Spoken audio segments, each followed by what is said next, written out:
చెప్పండి ప్రజల స్పందన ఏ విధంగా ఉంది?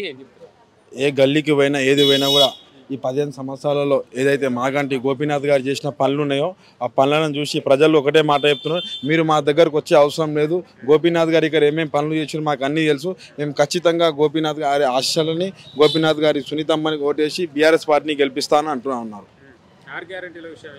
ఈ గల్లీలలో ఎక్కడ పోతే కూడా తులం బంగారం ఇస్తా అన్నాడు, స్కూటీలు ఇస్తా అని చెప్పారు, మాలాంటి నిరుద్యోగులకు మనకు గవర్నమెంట్ జాబ్ 2 లక్షల జాబ్స్ ఇస్తా అని చెప్పారు.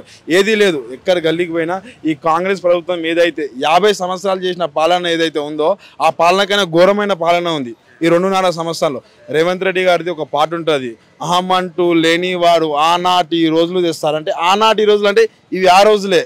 ఆ పాట ఆయన ముందే వాడిపించుకుంటే నేను ఆనాటి రోజులు తీసుకొస్తా అంటే ఆనాటి రోజులు అంటే ఏంటంటే హైడ్రా అంటే ఆనాటి రోజులు, ఎస్యూ మీద చేసిన దారుణం ఏదైతే స్టూడెంట్స్ యూనివర్సిటీ ఉందో అది ఆనాటి రోజులు, ఈ స్కూటీలు ఇస్తా అని చెప్పి ప్రజలని పిచ్చోళ్ళని చేసిన అవి ఆనాటి రోజులు.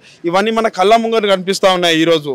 సో ఈ కాంగ్రెస్ పాలన ఏదైతే ఉందో ఈ పాలన 2.5 సంవత్సరాలు ఏదైతే చేసిందో దీన్ని ప్రజలని అందరినీ గెలిపించేసి మనము ఈ గోపీనాథ్ వారిని గెలిపిస్తేనే తెలంగాణ మొత్తంలో తెలిసేది ఒకటే మాట, కారే రావాలి, కేసీఆర్ గారే రావాలనే నిదానంతో తెలంగాణ మొత్తం ప్రజలు పోతా ఉన్నారు ఈరోజు. అంటే ఇక్కడ జూబ్లీహిల్స్ లో కాంగ్రెస్ పార్టీ కోటేకుంటే పథకాలు రద్దయితాయని చెప్పి మాట్లాడుతున్నారు.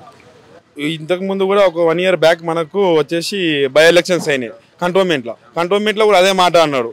ఆయన ఇచ్చింది లేదు చేసింది లేదు. ఆయన ఎప్పుడైతే గెలిచిండో 2.5 సంవత్సరాల కింద అప్పుడు కూడా ఏమి ఇవ్వలేదు, ఇప్పుడు కూడా ఏమి ఇయ్యరు. ఆయన ఈ 2.5 సంవత్సరాలు కాదు ఇంకా 2 సంవత్సరాలు కూడా ఏమి ఇయ్యరు. సో ఆయనకి ఓటు వేసేది లేదు చేసేది లేదు, వేసినా కూడా ఆ ఓటు వేస్ట్ అంతే. మరి మార్పు రావాలి. రేవంత్ రెడ్డి గల్లలో తిరగమని వచ్చి నిన్న రేవంత్ రెడ్డి నిన్న మీటింగ్ పెట్టిండు, బస్ యాత్ర పెట్టినట్టు మీటింగ్ పెట్టినట్టు. ఆ మీటింగ్లో కేటీఆర్ గారిని సన్యాసి అని అంటున్నారు. ఒక ముఖ్యమంత్రి అంత పెద్ద పదవిలో ఉండి ఈ తెలంగాణ రాష్ట్రానికి ముఖ్యమంత్రి అయిన వాడు ఆ పబ్లిక్ మీటింగ్లో సన్యాసి అంటారా అండి ఎవరైనా? ఆయన ఐటీ మినిస్టర్ అండి. ఈరోజు వెళ్ళండి ఒకసారి హైటెక్ సిటీకి వెళ్ళండి, కొండాపూర్కి వెళ్ళండి, ఎట్లుందండి? ఎంత ఉంటే ఇంతకు ముందు తెలంగాణ 15 సంవత్సరాల ముందు తెలంగాణ ఎట్లుంది? జాబ్స్ ఉండేనా? ఏమైనా ఉండే? ఏమీ లేదు. ఈరోజు మంచి కంపెనీలు ఐటీ కంపెనీస్ గూగుల్ లాంటి కంపెనీలను తీసుకొచ్చి పెట్టింది ఎవరైనా ఉంటే ఐటీ మినిస్టర్ కేటీఆర్ గాండి. ఆ కేటీఆర్ గారిని పట్టుకొని సన్యాసి అంటారా అండి? ఆయనకి బ్రెయిన్ ఉందా కొంచెమైనా? సీఎం అంటే ఎట్లుండాలో?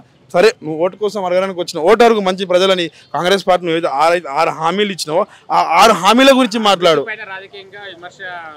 అన్న.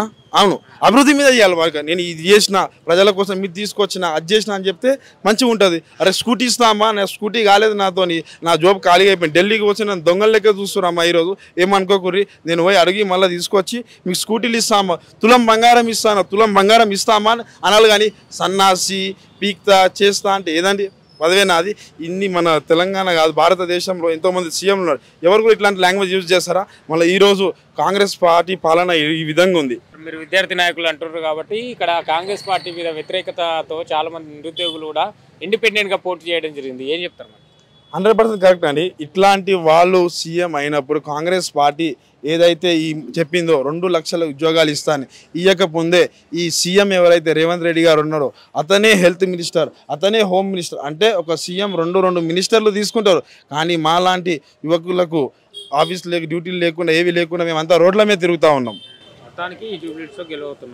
జూబ్లీ హిల్స్ లో 1000% మేము గెలవబోతున్నాం. ఈ జూబ్లీ హిల్స్ లో తిరుగుతూనే తెలంగాణ మొత్తంలో మళ్ళొకసారి 2 సంవత్సరాలు కేసీఆర్ రావాలి స్లోగన్ వస్తూ ఉన్నది.